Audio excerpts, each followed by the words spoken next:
بسم اللہ الرحمن الرحیم۔ قرآن میں عورتوں کے حقوق۔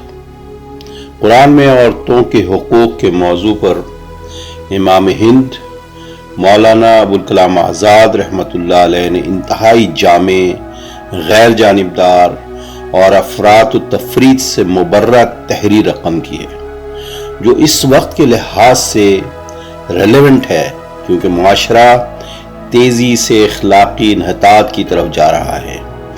ایک طرف عورت مارچ والے، جو مادر پدر آزادی کے علمبردار، جس کے نتیجے میں نور مقدم کا بہیمانہ قتل ہوا، دوسری طرف جانبدار اور تنگ نظر مولویوں کی دین کی غلط تعبیر، یعنی عورت کو گھر کی چار دیواری تک مقید رکھنا چاہتے ہیں، اور حضرت خدیجہ رضی اللہ تعالیٰ عنہ، حضرت عائشہ صدیقہ رضی اللہ تعالیٰ عنہ کی حیات طیبہ کو نظر انداز کر دیتے ہیں، جو کہ ایک کلچر کی عکاسی کرتے ہیں اور جاگیردار وڈیروں کا طرز زندگی ہے۔ ملاحظہ کیجئے مولانا ابوالکلام آزاد کی تحریر قرآن کی روشنی میں۔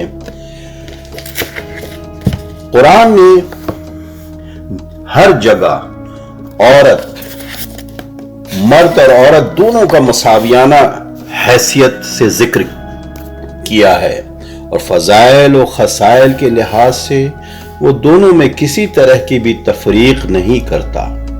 سورہ نساء میں جہاں ازدواجی زندگی کے احکام کی تشریح ہے، وہاں صاف صاف تصریح کر دی ہے کہ فضائل و محاسن کے لحاظ سے دونوں یکساں طور پر اپنی اپنی راہیں رکھتے ہیں، اور دونوں کے لیے ایک ہی طرح پر فضیلتوں کا دروازہ کھول دیا گیا ہے۔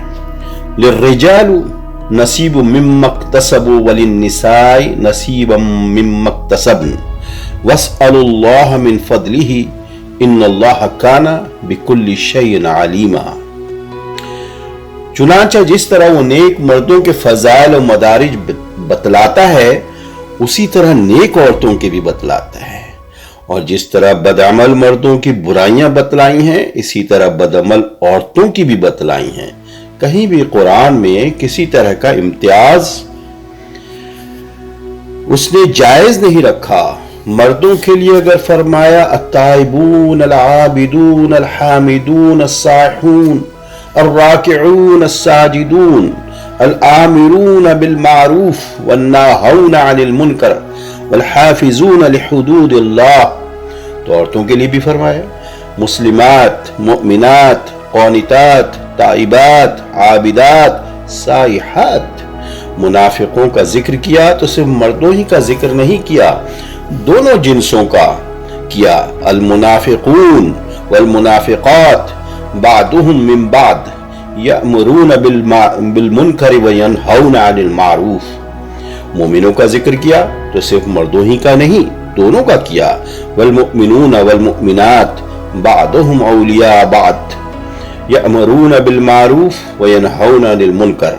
مردوں اور عورتوں کی یہ اخلاقی مساوات اس کا عام اسلوب ہے۔ ہر جگہ تم دیکھو گے کہ وہ دونوں ایک ہی صف میں کھڑا کرتا ہے، ایک درجے میں رکھتا ہے، اور ایک ہی طرح پر ذکر و خطاب کرتا ہے۔ ان المسلمین والمسلمات والمؤمنین والمؤمنات والقانتین والقانتات والصادقین والصادقات والصابرین والصابرات والخاشعین والخاشعات والمتصدقین والمتصدقات والصائمین والصائمات والحافظین فروجهم والحافظات والذاکرین اللہ کثیرا والذاکرات اعد لہ مغفرہ و اجرا عظیما۔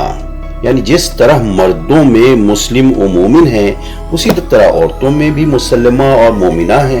جس طرح مردوں میں قانت مرد ہیں، اسی طرح عورتوں میں بھی قانتہ عورتیں ہیں۔ جس طرح مردوں میں صادق مرد ہیں، اس طرح عورتوں میں صادقہ عورتیں ہیں۔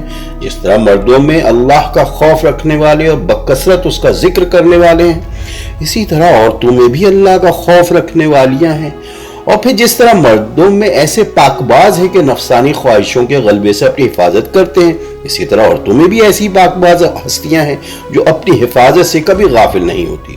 غور کرو، کسی وصف میں بھی تفریق نہیں، کسی فضیلت میں بھی امتیاز نہیں، کسی بڑائی میں بھی عدم مساوات نہیں۔ پھر کیا ممکن ہے کہ جس قرآن نے مردوں اور عورتوں کے اخلاقی مساوات اس درجہ ملحوظ رکھی ہو، اس قرآن کا یہ فیصلہ ہو کہ عورتوں کی جنس مردوں کے مقابلے میں زیادہ بد اخلاق ہیں اور مرد بڑے پاکباز ہوتے ہیں، مگر بدبخت عورتیں ہیں جو نفس پرست اور مکار ہیں۔ تفسیر قرآن کی تاریخ یہ کیسی عجیب ہے کہ ایک مصری بت پرست یعنی انہو من کید کنہ ان کید کنہ عظیم، یہ جملہ سورہ یوسف میں ایک مصری بت پرست کا قول جو زمانے کے لحاظ سے تھا، نہ کہ اللہ کا فرمان، یعنی تم عورتوں کا مکر و فریب ہے اور تم عورتوں کے چرتر بڑے ہی چرتر ہوتے ہیں۔ اس قول کو اللہ کا فرمان سمجھ گیا، اس طرح استدلال کیا جا رہا ہے کہ گویا کہ عورتوں کی جنس پستی و بد اخلاقی کے لیے کتاب اللہ کا قطعی فیصلہ موجود ہے۔ حقیقت یہ ہے کہ اگر پاک بازی اور عصمت کے لحاظ سے دونوں جنسوں میں تفریق ہی کرنی ہو تو ہر طرح کی نفس پرستیوں اور مکاریوں کی حیوانیت مرد کے حصے میں آئے گی، اور ہر طرح کی پاکیوں اور عفتوں کی فرشتگی عورت کے لیے ثابت ہوگی۔ یہ مرد ہی ہے جس کی حیوانیت پر عورت کی فرشتگی شاخ گزرتی ہے۔ وہ چاہتا ہے اسے بھی اپنی ہی طرح کا حیوان بنا دے، اس لیے اپنے قید عظیم یعنی فریب عظیم کے سارے فتنے کام میں لاتا ہے اور برائیوں کی ایک ایک راہ سے اسے آشنا کر کے چھوڑتا ہے۔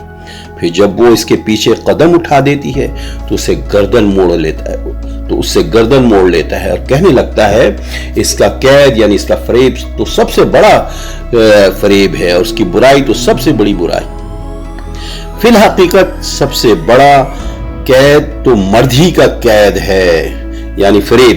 قید کا مطلب فریب ہے جو پہلے اسے اپنی کام جوئیوں کا آلہ بناتا ہے اور جب بن جاتی ہے تو خود پاک بنتا ہے اور ساری ناپاکیوں کا بوجھ اس معصوم کے سر ڈال دیتا ہے۔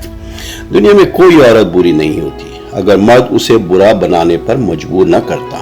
عورت کی برائی کتنی ہی سخت اور مکروہ صورت میں نمایاں ہوتی ہو، لیکن اگر جستجو کرو گے تو تہ میں ہمیشہ مرد ہی کا ہاتھ دکھائی دے گا، اور اگر اس کا ہاتھ نظر نہ آئے تو ان برائیوں کا ہاتھ ضرور نظر آئے گا جو کسی نہ کسی شکل میں اس کی پیدا کی ہوئی ہے۔ تورات میں ہے کہ شجر ممنوعہ کے پھل کھانے کی ترغیب آدم کو حوا نے دی تھی، اس لیے نافرمانی کا پہلا قدم جو انسان نے اٹھایا وہ عورت کا تھا۔ اس بنا پر یہودیوں اور عیسائیوں میں اعتقاد پیدا ہو گیا کہ عورت کی خلقت میں مرد سے زیادہ برائی اور نافرمانی ہے اور وہی مرد کو سیدھی راہ سے بھٹکانے والی ہے، لیکن قرآن نے اس قصے کی کہیں بھی تصدیق نہیں کی، بلکہ ہر جگہ اس معاملے کو آدم اور حوا دونوں کی طرف منسوب کیا ہے۔ انہیں جو حکم دیا گیا تھا وہ بھی یکساں طور پر دونوں کے لیے تھا۔ وَلَا تَقْرَبُوا هَٰذِهِ الشَّجَرَةَ فَتَكُونَ مِنَ الظَّالِمِينَ۔ لغزش بھی ہوئی تو ایک ہی طرح پر دونوں سے ہوئی۔ فَأَزَلَّهُمُ الشَّيْطَانُ عَنْهَا فَأَخْرَجَهُمَا مِمَّا كَانَ فِيهِ۔ شیطان نے دونوں کے قدم ڈگمگا دیے اور دونوں کے نکلنے کا باعث ہوا، یعنی جو لغزش ہوئی اس میں یکساں طور پر دونوں کا حصہ تھا۔ یہ بات نہ تھی کہ کسی ایک پر دوسرے سے زیادہ ذمہ داری ہو۔ بہرحال یہ بات یاد رہے کہ سورہ یوسف کی اس آیت سے جو استدلال کیا جا رہا ہے وہ قطعاً بے اصل ہے، اور جہاں تک عورتوں کے جنسی اخلاق کا تعلق ہے قرآن میں کہیں کوئی ایسی بات موجود نہیں ہے جس سے مترشح ہوتا ہو کہ عورت کی جنس مرد سے فروتر ہے یا بے عصمتی کی راہوں میں زیادہ مکار اور شاطر ہے۔